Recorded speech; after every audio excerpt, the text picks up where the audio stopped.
ওই আমার জেল হবে না ফাঁসি হবে গো, আমার জেল হবে না ফাঁসি হবে গো, আমার উকিলে তা কইল না, ম্যাজিস্ট্রেট শামসুল হকে জামিন দিল না আমারে, ম্যাজিস্ট্রেট শামসুল হকে জামিন দিল না।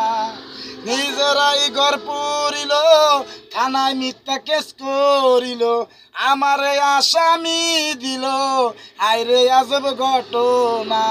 ও তারা জমি বেচা টাকা দিল গো, পুলিশ আমায় ধরতে পারলো না, ম্যাজিস্ট্রেট শামসুল হকে জামিন দিল না আমারে, ম্যাজিস্ট্রেট শামসুল হকে জামিন দিল না। ওই আমার জেল হবে না ফাঁসি হবে গো, আমার জেল হবে না ফাঁসি হবে গো, আমার উকিলে তা কইল না,